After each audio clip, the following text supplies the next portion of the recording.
समीना पाशा, उम्मीद है आप लोग खैरियत से होंगे।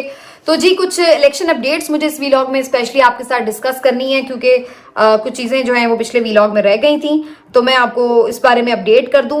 इलेक्शन अपडेट्स बड़ी इंटरेस्टिंग हैं, क्योंकि जहां एक तरफ पीटीआई के लिए मुश्किलात के अंबार हैं, वहीं हम ये भी देख रहे हैं कि रोज़ ही कोई ना कोई किसी न किसी हलके से पीटीआई के उम्मीदवारों के साथ इल्हाक कर रहा है या उनके हक में दस्तबरदार हो रहा है।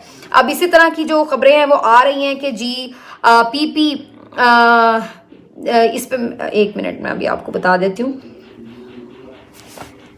मलिक नसरुल्लाह साहब हैं और ये मलिक उमर फारूक के हक में दस्तबरदार हो गए हैं फैसलाबाद से। इसी तरीके से ये चौधरी जमील कंबोह का जो पूरा ग्रुप है ये खुर्रम मंच के हक में दस्तबरदार हो गए हैं। ये शेखुपुरा से है जी सारा जो ग्रुप हुआ है। वड़ाइच ग्रुप जो है वो गोजरा में उसामा हमजा की हमायत में आ गए हैं, जबकि हासिलपुर से भी इसी तरह से पूरा ग्रुप जो है वो पीटीआई की हिमायत में आ गया है। बिलाल विर्क ने ननकाना से अरशद शाही की, अरसलान शायद है शायद ये, इनकी हिमायत कर दी है। तो ये इंटरेस्टिंग चीज़ें हैं। वैसे तो इसके पीछे ज़्यादातर हल्का जाती सियासत ही होती है, लेकिन इंटरेस्टिंग ये है कि पीटीआई के उम्मीदवारों की बड़ी तादाद जो है वो स्ट्रॉन्ग हो रही है, उनके हक में लोग दस्तबरदार हो रहे हैं। तो लेट्स सी कि इसका कितना इफेक्ट होता है। इसके बाद जनाब आपको बता दूं कि पीपी 116 फैसलाबाद में एक नाखुशगवार वाक़या पेश आया। यहाँ पर उम्मीदवार जो हैं पीटीआई के मलिक इस्माइल, इनके ऊपर बाकायदा हमला किया गया और इनको ज़ख्मी कर दिया गया है। ये बहुत अफसोसनाक है और कहा यहाँ पे राना सनाउल्लाह के ये मद्दे मुकाबिल हैं। अब मैं वही सोच रही थी कि अगर इस किस्म का कोई हमला पीटीआई के मुखालिफ कैंडिडेट के ऊपर हो तो फौरन एक हम पिट स्यापा देखते हैं कि जी पीटीआई की तो तरबियत ही ऐसी हो गई, ये हो गया वो हो गया, लेकिन यहाँ पर कोई चूं चुरा नहीं करा। इसी तरीके से अफसोसनाक वाकया कल वहाँ पे भी पेश आया है, कराची में भी पीपल्स पार्टी और एमक्यूएम के कारकुनान के माबैन एक कारकुन भी वहाँ जहाँ बाक हो गया है, लेकिन उस तरह की उसके ऊपर आवाज़ नहीं उठी है जो कि उठनी चाहिए थी। तो ये बड़ा अनफॉर्चुनेट है। कोई भी बुराई कहीं पर भी हो रही है तो उसका मलबा जो है वो पीटीआई पर डालने की कोशिश की जाती है, लेकिन उनके साथ जो ज्यादती हो रही है उसके ऊपर उस तरह से आवाज़ नहीं उठाई जाती। इसके साथ जनाब दो जो अगर मैं बात करूं पीटीआई के अहम रहनुमा मंजर आम पर आ गए। जरताज गुल साहिबा भी आज अपने हलके में पहुंच चुकी हैं। उन्होंने भी वहां पे कैंपेन स्टार्ट कर दी है और लोगों से मिली हैं। बड़े दिनों बाद वो अपने हलके में देखी गई तो वो काफ़ी खुश थी, पुरजोश थी। शेख इम्तियाज साहब ये भी वापस आ चुके हैं मंजर आम पर। ये तो जिस दिन रैलीज निकाली गई थी तभी आ गए थे सामने, तो इनकी तरफ से भी जो रूपोशी थी वो ख़त्म कर दी गई है, तो ये भी सामने आ गए और उनका कहना है कि वो सामने से इलेक्शन लड़ेंगे, ये उम्मीदवार भी हैं। तो ये लोग भी अब बाहर आकर अपनी कैंपेन जो है वो जारी रखे हुए हैं। इसके साथ साथ जनाब एक और इसमें मैं आपको इंटरेस्टिंग बात बता दूं कि ये सारा जो मामला हो रहा है इसके ऊपर काफ़ी हद तक हमें ये नज़र आ रहा है कि जो अब माहौल है वो बन रहा है और इसको आगे कैसे कंटिन्यू होना है अनटिल और अनलेस कि इसमें कोई नई ऐसी सिचुएशन ना डेवलप हो जाए जिसमें जो इलेक्शन है वो किसी डिले की तरफ जाए। क्योंकि कुछ हलकों से खबरें आ रही हैं कि पेपर्स बार बार जो बैलेट पेपर्स हैं वो छापने पड़े हैं, तो इसके ऊपर भी इलेक्शन कमीशन तशवीश का इजहार कर रहा है कि जी हमारे लिए इन टाइम चीज़ें मैनेज करना मुश्किल हो जाएगा और पेपर भी शायद कम पड़ जाएगा। तो ऐसी बातें साथ साथ इलेक्शन कमीशन की तरफ से जारी हैं। अब मैं ज़रा आ जाती हूँ उन अहम रिमार्क्स की तरफ जिसके ऊपर मैं बात कर रही थी आपसे। एक तो जनाब वजाहत सईद खान साहब जो हैं एक सीनियर सहाफ़ी हैं, पाकिस्तान में काफ़ी काम करते रहे हैं, शोज़ भी करते रहे हैं और बेसिकली ये काफ़ी आर्मी के करीब समझे जाते थे। इनके शोज़ भी आप देखें महाज के नाम से दुनिया टीवी पर जब करते थे तो ज़्यादातर इनके शोज़ जो थे वो आर्मी के साथ ही इंक्लाइंड होते थे, उनके साथ कोऑपरेशन के साथ ही मुख्तलिफ जगहों पर भी जाके करते थे, तो ये काफ़ी उनके करीब समझे जाते थे। लेकिन अब कुछ अरसे से बैरून मुल्क मुकीम है और अब जो इनका एक पूरा नज़रिया है वो हमें इस वक्त एंटी इस्टेब्लिशमेंट नज़र आ रहा है। बहुत सारे दीगर सहाफ़ियों की तरह जो कि बेचारे पहले बहुत ज़्यादा प्रो इस्टेब्लिशमेंट समझे जाते थे, बल्कि इस्टेब्लिशमेंट के टाउट समझे जाते थे, और अब वो बेचारे भुगत रहे हैं मामलात, क्योंकि अब उनका नैरेटिव जो है वो एंटी इस्टेब्लिशमेंट दिखाई दे रहा है। एंटी इस्टेब्लिशमेंट का मतलब ये तो नहीं मैं कह रही सबको कि जी सब फौज के खिलाफ हो गए, लेकिन वही जो एक उसूली मौक़िफ़ है कि जनाब फौज अपने काम से काम रखे और सियासी मामलात में मुदाखलत ना करे, इस तरीके से आइन और क़ानून की धज्जियाँ ना उड़ाए। तो ये वो चीज़ें हैं जो कि हर जो भी सहाफ़ी है अपने टाइम पर जब उसको समझ आती है तो वो ये बात बेचारा करता है। लेकिन बहरहाल जनाब अब सूरत हाल वजाहत सईद साहब के हवाले से ये हुई है कि कल उन्होंने एक पोस्ट के ऊपर रीपोस्ट किया किया अपने कमेंट के साथ, और वो कमेंट जो था उनका खासा खौफनाक किस्म का कमेंट था और कंडेमनेबल भी था। मैं कहूँगी कि वो अच्छा कमेंट नहीं था। बेसिकली वो सियालकोट का जो जलसा है उसके ऊपर उन्होंने एक पिक्चर थी जिसमें जो है वो जलसे की मनाजिर थे, और उसके साथ वो पिक्चर के साथ उन्होंने ये कमेंट पोस्ट किया कि जनाब ये सियालकोट सिटी जो है वो इसने क्या दिया हमें फुटबॉलों के अलावा और ख्वाजा आसिफ के अलावा। तो ये लोग जो बिरयानी के नाम के ऊपर इस तरह की चीज़ों को, इन लोगों को सपोर्ट कर रहे हैं, ख्वाजा आसिफ टाइप लोगों को, ये क्या लोग हैं। इससे तो बेहतर था कि 65 में सियालकोट इंडिया फतह ही कर चुका होता तो बेहतर होता। इंडिया जो है वहाँ पे सियालकोट को फतह कर चुका होता। मतलब इस तरह से उनके मतलब था ऑलमोस्ट उनकी ट्वीट का, इंग्लिश में उनकी ट्वीट थी। तो ये उन्होंने जो ट्वीट की, जाहिर है कि इसके ऊपर काफ़ी रिएक्शन आना शुरू हो गया, और ये यहाँ तक तो ये रिएक्शन बिल्कुल दुरुस्त है कि ये ट्वीट बिल्कुल गलत है, काबिल मजम्मत है, ऐसी बात नहीं करनी चाहिए। कोई भी शहर है और हर शहर पाकिस्तान का हमें उतना ही अजीज और उतना ही प्यारा है, भले उस शहर में बसने वाले किसी के साथ भी अपनी सियासी वाबस्तगी रखते हो। सियासी वाबस्तगी हर किसी की हो सकती है। जैसे अभी उस दिन मियाँ साहब कह रहे थे कि जी पख्तूनख्वा वाले बेवकूफ़ हैं, तो वो भी बात गलत थी कि भाई आप इसलिए महज कि वो आपको वोट नहीं कर रहे, वो इमरान खान को वोट कर रहे हैं, तो आपने उनको बेवकूफ़ी कह दिया है और उन्हें कह दिया कि जी वे बीमारी वहीं से आई है। और आज जो है ये अगर वजाहत सईद साहब ये बात कर रहे हैं कि जी सियालकोटी सारे ही सियालकोटी ऐसे हैं, तो ये भी गलत बात है कि अगर PMLN को वो सपोर्ट करते हैं उनका कुछ हिस्सा, तो ठीक है, बिल्कुल ये उनकी राय है, उनका हक है। हर सियासी जमात को चाहे कहीं पे भी वो पेनेट्रेट कर रही है और उसको चाहने वाले, उसके पसंद करने वाले लोग मौजूद हैं, तो ये उनका राइट है।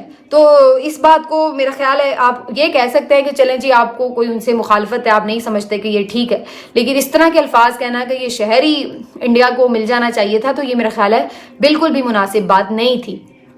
लेकिन उसके बाद यहाँ तक तो चलें सभी मजम्मत कर रहे थे, बल्कि मैंने देखा कि बहुत सारे ऐसे लोग जो वैसे बाकी वजाहत सईद साहब के साथ बहुत सारे मामलात पर एक राय उनके हम आहंग होती है, वो तक भी इसके ऊपर मजम्मत करते हुए नजर आए।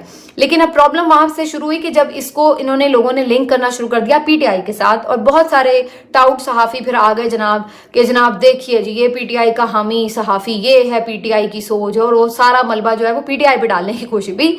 कोई सहाफ़ी अपने वीलॉग में कोई भी उल्टी सीधी अगर बात करता है या कोई ट्विटर पे कमेंट करता है तो उसकी जिम्मेदार PTI कहाँ से हो गई? PTI ने कहाँ ये बात की है? हाँ, उसकी जिम्मेदारान की तरफ से कोई बात होती है, बिल्कुल गलत है, फिर तो सभी कंडेम करें। लेकिन कोई किसी भी तरह का सहाफ़ी कहीं पे भी बैठ के कोई भी बात कर रहा है तो उसकी जिम्मेदारी PTI पर कैसे डाली जा सकती है? लेकिन वही अगेन बात जो मैं पहले कह रही थी, दुनिया में कुछ भी बुरा हो रहा हो बस PTI पे मलबा डाल दो। आजकल हमारे टाउट सहाफ़ियों का ये फेवरेट मशगला है लोगों को खुश करने के लिए, जो जिनसे वो यानी जो भी उनके मफादात हैं वो पूरे कर रहे हैं, तो उन्हीं को वो खुश करने में इस तरह की हरकतें करते हैं। तो बहरहाल ये बात हुई। उसके बाद तो फिर भी वजाहत सईद साहब से बहुत सारे लोग मुतालबा कर रहे थे कि आप अपनी ट्वीट डिलीट कर दें, लेकिन उन्होंने ट्वीट डिलीट नहीं की, बल्कि उसके ऊपर मजीद एक्सप्लेनेशन देने की कोशिश की, ट्वीट के जरिए भी और फिर ऑडियो के जरिए भी, कि जनाब ये सब कुछ जो हो रहा है इसको आप कंडेम नहीं कर रहे, ये वो, और एक मेरे ट्वीट से आपको बड़ी आग लग गई। भाई ठीक है, इन सबको भी चीज़ों को, गलत चीज़ों को कंडेम ही करना चाहिए, लेकिन इसका मतलब ये नहीं है कि कुछ गलत हो रहा है तो हमें भी गलत करने की कोई परमिशन मिल गई है या लाइसेंस मिल गया है। तो बहरहाल ये एक मेरा इसके ऊपर ओपिनियन है। मेरा ख्याल है कि वो इस तरह की बात ना करते ज़्यादा बेहतर था। अभी भी वो इस चीज़ पे अपोलोजाइज़ कर रहे हैं और उन्हें कहना चाहिए कि सियालकोट की आवाम का दिल दुखा है, इस बात से मैं नहीं समझता मुझे करना चाहिए था, मैंने इमोशनल होकर लिख दिया जो भी, लेकिन बेहतर होता कि ये चीज़ को वो ख़त्म कर देते। बहरहाल वो उनकी अपनी मर्जी है। दूसरी तरफ डॉक्टर मुईद पीरजादा ने भी एक ट्वीट किया जिसमें उन्होंने लिखा कि जनाब जिस तरह के हालात है पाकिस्तान में और जो आइन और कानून की सिचुएशन है, इसने इतना डिसअपॉइंट किया है कि मैं सोचता हूँ कि मेरे अब्बा जान हिजरत के वक्त जब ये पार्टीशन हुई थी वो किसी बैरून मुल्क क्यों नहीं आ गए और यहाँ आकर उन्होंने क्यों नहीं अपना सारा यानी बंदोबस्त कर लिया रहने का, वहाँ क्यों रुके। यानी बेसिकली वो पाकिस्तान के हालात के ऊपर डिसअपॉइंटेड थे, तो उन्होंने ये बात करके लिखी। इसके ऊपर भी इसी तरह से रिएक्शन शुरू हो गया कि जी ये पाकिस्तान से नफरत करते हैं और ये वो लोग हैं और ये वो लोग हैं, तो सब इसके ऊपर भी उनको करने लगे। हालांकि मेरे नज़दीक जो डॉक्टर मुईद, खैर वजाहत सईद साहब की तो बात दुरुस्त नहीं थी, लेकिन डॉक्टर साहब ने जो बात की थी وہ میرا خیال ہے کہ ڈس اپوائنٹمنٹ کے فیکٹر میں تھی کہ جب آپ ڈس اپوائنٹڈ ہوتے ہیں تو آپ سوچتے ہیں کہ یار یہ کون سے ملک میں ہم پہ. اور یہ میرا خیال ہے آپ کہیں پہ بھی تھڑے پہ بھی بیٹھ کے کسی عام نوجوان کی بھی گفتگو سنیں تو وہ بھی اس طرح کی باتیں کر رہا ہوتا ہے ڈس اپوائنٹمنٹ میں کہ یار کون سے ملک میں پیدا ہو گئے ہیں, کاش کسی ایسے ملک میں پیدا ہوئے ہوتے جہاں پہ ہمیں یہ بے روزگاری کا مسئلہ نہ ہوتا, بھلے اس طرح نہ ہوتا. یہاں تو ہم ساری زندگیاں محنت مشقت کر کے رہ جاتے ہیں, ہم اپنا ایک گھر تک نہیں بنا سکتے, ہم اتنی محنت سے پڑھائی کرتے ہیں ہمیں ایک جاب تک نہیں ملتی ہے, یہ ہمارے ملک کا. تو بہت سارے لوگ ڈس اپوائنٹ ہو کے اس طرح کی گفتگو کر جاتے ہیں. اور آج بھی اگر آپ کوئی سروے کروائیں تو میں اس بات پہ بالکل یقین رکھتی ہوں کہ اگر آپ کسی سے پوچھیں نوجوانوں سے کہ کون یہاں پہ رہ کے سرو کرنا چاہتا ہے, کون پاکستان سے باہر جانا چاہتا ہے, تو اگر کسی کو اس طرح کا آپشن ہو کہ اسے فوراً ویزا اور ٹکٹ مل رہا ہے تو میرا خیال ہے آدھے لوگ چلے جائیں گے ملک چھوڑ کر, وہ اتنے ڈس اپوائنٹ. اس کا مطلب یہ نہیں ہے کہ وہ پاکستان سے نفرت کرتے ہیں یا وہ جو ہے وہ یعنی کوئی دشمن ملک سے محبت کرتے ہیں. اس کی وجہ یہ کہ مایوس ہو گئے ہیں لوگ, مستقل ایک 75 سال کی سائیکل بار بار دیکھ کے وہی تماشا اور اتنا اریاں تماشا دیکھ کے نا اب ان کی بس ہو گئی ہے, تو پھر لوگ اس لیے ڈس اپوائنٹمنٹ میں اس طرح کی بات کرتے ہیں. تو میرا خیال ہے ڈاکٹر صاحب نے جو بات کی محیط پیرزادہ نے, وہ بیسکلی ان کی وہ تھی ایک جیسے آپ فرسٹریٹڈ ہو کے ایٹ ٹائمز پھر اس طرح کی بات کر جاتے ہیں, لیکن اس کو اس طرح سے جوڑنا کہ جی وہ پتہ نہیں کوئی ملک سے نفرت کر رہے ہیں یا اس طرح کی کوئی بات ہے, میرا خیال ہے یہ شاید ہم تھوڑا ان سے زیادہ ہی بڑھ کے بات کر رہے ہیں جتنی انہوں نے بات کی ہے. نہیں ہونا چاہیے مایوس بھی, لیکن ہر انسان کی ریاکشن کی جو ایک کیپیسٹی ہوتی ہے وہ مختلف ہوتی ہے. بعض اوقات ہم ایموشنل زیادہ ہو جاتے ہیں, میں خود بعض اوقات بڑی ایموشنل ہو جاتی ہوں, حالانکہ میں بھی یہ سمجھتی ہوں کہ یہ ایک کمی ہے, آپ میں کوتاہی ہے, خامی ہے, ایموشنل نہیں ہونا چاہیے بندے کو. لیکن جو عام طور پہ ویسے سچے کھرے لوگ ہوتے ہیں وہ ہوتے ہیں ایموشنل تھوڑے بہت. لیکن بہرحال آگے جی ایک اور آج افسوس کی بات جو میں نے دیکھی جس پہ مجھے تکلیف بھی ہوئی وہ یہ تھے کہ میرے سابق جو کولیگ ہیں اشفاق ستی, ان کے بارے میں یہ خبر دیکھنا جو ان کی اہلیہ کی طرف سے پوسٹ کی گئی تھی.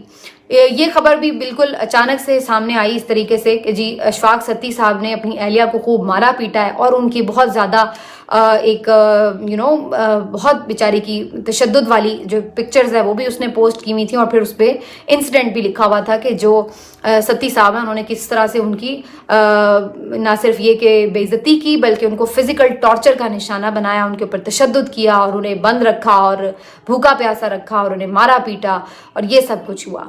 تو یہ بہت تکلیف دہ تھا مناظر دیکھنا. لیکن اس کے بعد پھر اس کے اوپر بہت بحث شروع ہو گئی. کچھ لوگوں نے شروع کر دی بات یہ کہنی کہ جی یہ بیسکلی سارے جو ہیں وہ ستی صاحب نے اپنی طرف کا جو ورژن ہے اپنے مختلف دوستوں کے ذریعے پوسٹ کروایا کہ جی دیکھیں انہوں نے بھی مجھے مارا ہے, ان کے بھی 1-2 نشان تھے زخم کے, اور یہ خود اس طرح کے ہیں, اور ان کے جو بہن بھائی ہیں وہ پیسے بٹور رہے تھے, اس ٹائپ کا کچھ انہوں نے بھی اپنا ورژن جو تھا وہ پوسٹ کروایا, اور یہ بھی بتایا کہ جی کس وجہ سے لڑائی ہوئی اور پھر جو سارا واقعہ ہوا. اب اس کے اوپر جناب سارے شروع ہو گئے کہ یہ اس کی مرد کی غلطی ہے, نہیں عورت کی غلطی ہے. تو وہ جیسے ہمارا ایک معاشرے میں سلسلہ شروع ہو جاتا ہے, سب ججمنٹ اپنی جو ہے وہ سنانا شروع کر دیتے ہیں. تو اس کے اوپر تھوڑی سی بس آپ کو میں کچھ ڈیٹیلز بھی بتا دوں اور اپنا ایک انالیسس بھی. اشفاق ستی جو ہیں یہ میرے ساتھ دنیا ٹی وی میں جب میں کام کر رہی تھی تو میرے کولیگ رہ چکے ہیں, اور ہم نے ساتھ بیٹھ کے بڑی ٹرانسمیشنز بہت سارے بلیٹنز کیے ہیں. بنیادی طور پر ستی جو ہیں وہ ایک بڑے دیکھنے میں سافٹ ہارٹڈ سے اینکر لگتے ہیں اور ہنسی مذاق بہت زیادہ کرتے ہیں, یعنی ان کی جو حصے مزاح وہ بہت اچھی ہے. تو جب ہم لوگ آپس میں یعنی بلیٹن کے درمیان یا اس طرح گپ شپ کبھی ہوتی تھی تو یہ بہت ہنسایا کرتے تھے, بڑی حصے مزاح بڑی اچھی تھی ان کی. تو بہرحال یہ ایک ان کے ساتھ تھوڑا عرصہ ہی کام کرنے کا موقع ملا, لیکن یہ کہ اس میں مجھے ایسی کوئی چیز نظر نہیں آئی کہ میں یہ کہوں کہ جی ایک شخص اتنا حیوانی طریقے سے مار سکتا ہے. لیکن اس کے بعد جب کبھی میرے ان سے بات ہوئی یا اس دوران بھی جب کبھی ان کے یعنی مسائل کے اوپر بات ہوئی, میری کوشش نہیں ہوتی کہ کسی کے پرسنل مسائل پہ بات کروں, کوئی اپنی طور پہ خود کچھ بتانا چاہے تو اس کی مرضی ہے. تو اس وقت مجھے ضرور پتہ چلا کہ انہوں نے ایک شادی کر رکھی ہے جس سے وہ کوئی خوش نہیں ہے, اور 3 ان کے بچے تھے, اور وہ ان کے ساتھ مسائل ان کے چل رہے تھے. تو یہ بھی ایک مطلب آپ افسوس ہی کر سکتے ہیں اس طرح کی چیز پہ, ظاہر ہے آپ اس میں کیا سارٹ آؤٹ کر سکتے ہیں. اس کے بعد پھر یہ کراچی چلے گئے, ARY میں ان کی جاب ہو گئی, اور پھر تب سے یہ اب تک وہیں پر ہیں. مین وائل مجھے ایک آدھ دفعہ ہی یہ پتہ چلی خبر کہ ان کی اور بھی شادیاں انہوں نے کی ہیں, دوسری شادی بھی کی ہے, اور پھر اب آخر میں پتہ چلا کہ ان کی 3 شادیاں ہو چکی ہیں. پہلی جو ان کی اہلیہ تھیں ان کو یہ طلاق دے چکے ہیں، جن سے ان کے 3 بچے ہیں۔ دوسری جو ان کی اہلیہ ہیں یہ وہی اہلیہ ہیں جو کہ اس وقت آپ دیکھ رہے ہیں جن کی ٹویٹس آ رہی ہیں، ہمیکا، اور یہ جو ہیں خاتون، ان سے بھی ان کا ایک بچہ ہے تقریباً 1.5-2 سال کا شاید۔ اور تیسری جو ان کی اہلیہ ہیں وہ ARY ہی کی نیوز اینکر زارا انصاری ہیں۔ تو جب انہوں نے پہلی اہلیہ سے طلاق لے لی تو ان کے ساتھ ان کے معاملات جو تھے وہ آلریڈی چل رہے تھے، انہوں نے ان سے شادی کر لی۔ لیکن اس شادی پہ جب انہوں نے مجھے بتایا، اور انہوں نے مجھے اس وقت بتایا جب یہ شادی کر چکے تھے لیکن اس کو ڈسکلوز نہیں کیا ہوا تھا، تو میں نے ان کو یہ بتایا کہ ٹھیک ہے آپ کی پہلی شادی ناکام ہو گئی، ہو جاتی ہے لوگوں کی، لیکن اگر آپ دوسری شادی کر رہے ہیں تو اس کو ڈسکلوز کریں، کیونکہ شادی کے بارے میں اللہ تعالیٰ کا حکم بھی یہی ہے کہ آپ اگر شادی کریں، نکاح کریں تو اس کو اناؤنس کریں۔ تو یہ کوئی غلط چیز تو ویسے بھی نہیں ہے، یہ تو اچھی بات ہے، ایک حلال کام ہے۔ تو آپ کی پہلی بیوی سے نہیں بننی چاہیے تھی، بچوں کی ظاہر لائف خراب ہوتی ہے اگر میاں بیوی کا آپس میں رشتہ ٹوٹ جائے، لیکن چلیے اگر نہیں بھی بنی تو اب آپ دوسری شادی کریں تو ایٹ لیسٹ آپ اس کو ڈسکلوز کریں۔ یہ دوسری جو اہلیہ ہیں ان کے ساتھ بھی زیادتی ہے کہ اگر آپ انہیں چھپا کر رکھے ہوئے ہیں، کوئی غلط بات تھوڑی ہے۔ لیکن پھر اس کے بعد میرا بہت عرصے سے کبھی ان کا رابطہ بھی نہیں ہوا۔ بعد میں اب یہ خبر پتہ چلی کہ ان کی مین وائل ایک اور خاتون اینکر سے، زارا انصاری سے بھی شادی ہو چکی ہے۔ اور اب یہ جو دوسری والی اہلیہ، انہوں نے یہ کلیم کیا ہے کہ جو پہلی والی اہلیہ سے بچے تھے ان کو بھی یہ سنبھال رہی تھی، اور انہوں نے ہی منع کر رکھا تھا جو کہ تیسری والی اہلیہ ہے ان کے پاس بچوں کو نہ بھیجیں، اور وہ بھیجا تو اس موقع پہ لڑائی شروع ہو گئی۔ تو اب یہ ساری کہانی ہے، بیک گراؤنڈ اس کا۔ لیکن اس میں جو ساری چیزوں کے بعد یہ کہ پہلے تو مجھے اس پہ بڑا افسوس ہے کہ اس قسم کا واقعہ نہیں ہونا چاہیے۔ دوسرا مجھے اس بات پہ افسوس ہے کہ اشفاق ستی نے 1 سے زائد شادیاں تو کر رکھی ہیں، لیکن اگر آپ انصاف نہیں کر سکتے تو پھر آپ اس طرح سے شادیاں بھی مت رچائیں۔ تیسری جو چیز ہے وہ یہ ہے کہ بچوں کے لیے تکلیف ہو رہی ہے کہ بچے جو ہیں وہ اس سارے ماحول میں اگر پل بڑھ رہے ہیں تو وہ کیا سیکھ رہے ہیں، اور وہ معاشرے میں کیا کردار ادا کریں گے بڑے ہو کے بیچارے۔ اللہ ان کی اچھی تربیت رکھے اور انہیں کامیاب کرے، لیکن اس طرح کی بروکن میرجز میں جو بچے ہوتے ہیں وہ سب سے زیادہ سفر کرتے ہیں۔ اور چوتھی جو چیز ہے، مجھے اس بات کا یہ ان کا حیوانی سا طرز عمل دیکھ کے بڑا افسوس ہوا۔ اگر آپ بالفرض مان بھی لیں کہ ساری جو انہوں نے اپنی ورژن دیا بھی ہے کہ جی خاتون میں یہ مسئلہ تھا، خاتون میں، اگر اس بات کو بھی for the sake of argument مان لیا جائے تو تب بھی یہ تو کوئی حق نہیں ہے کہ آپ کسی کو جانوروں کی طرح مارنا ہی شروع کر دیں۔ بھئی بات یہ ہے کہ اگر آپ کو لگتا ہے کہ کسی خاتون کے ساتھ آپ کی نہیں بن رہی، دوسری بار بھی نہیں بن رہی، تو پھر آپ اس سے الگ ہو جائیں، نہ اس کے ساتھ آپ رہیں، اپنا رشتہ ختم کر دیں۔ لیکن اس طرح تذلیل کرنے کا تو کسی کو کوئی حق نہیں ہے، کسی بھی خاتون کو۔ تو یہ بہت ہی انفارچونیٹ بات ہے، اور مجھے خواتین کے اوپر بھی حیرت ہو رہی کہ جب ایک شخص ایک کے ساتھ وفا نہیں کر رہا، دوسرے کے ساتھ نبھا نہیں کر رہا، تو پھر آپ ان کے چنگل میں کیوں پھنستی چلی جا رہی ہیں۔ آپ لوگ بھی اس چیز کو سمجھ بوجھ سے فیصلہ کریں، اور ہر دفعہ ستی صاحب کو تو درست نہیں کہا جا سکتا کہ چلیں پہلی بیوی سے مسئلے تھے، دوسری دفعہ بھی دوسری بیوی سے ہی مسئلہ ہوگا، تیسری بھی بیوی سے ہی مسئلہ ہو گیا، تو بھائی پھر آپ خود بھی سوچ لیں کہ کہیں مسئلہ آپ کے ساتھ تو نہیں ہے۔ تو یہ بڑا انفارچونیٹ ہے، لیکن کیا کہا جا سکتا ہے۔ میرے خیال سے ARY نے اس کے اوپر انہوں نے ڈیسیژن لیا، ان کو سسپینڈ کیا فی الحال۔ اس وقت وہ باخبر سویرا مارننگ شو کر رہے ہیں اس کے اوپر، لیکن یہ ہے کہ اس پہ سسپینڈ انہیں ضرور کیا گیا۔ بالکل ان کے سائڈ کی اپنی سٹوری ہوگی، میں یہ نہیں کہہ رہی کہ کوئی نئی سٹوری ہوگی، لیکن اس سارے کیس میں جو مجھے سب سے زیادہ پریشانی ہوتی ہے وہ بچوں کے لیے ہوتی ہے کہ وہ کتنا زیادہ سفر کرتے ہیں ماں باپ کی آپسی لڑائیوں کی وجہ سے۔ لیکن یہ تذلیل عورت کی کسی صورت برداشت نہیں کی جا سکتی۔ اگر آپ کو کوئی پرابلم ہے کسی خاتون سے، آپ الگ ہو جائیں، آپ چھوڑ دیں اسے، لیکن اگر آپ اس طرح سے اس کو کوئی اپنی تفریح ہی بنا لیں گے کہ بھائی ایک نہیں تو دوسری، دوسری نہیں تو تیسری، تو پھر آپ کے اوپر بھی سوال اٹھے گا کہ آپ کتنے باوفا ہیں۔ ملتے ہیں آپ سے اگلے ویڈیو میں، اپنا خیال رکھیے۔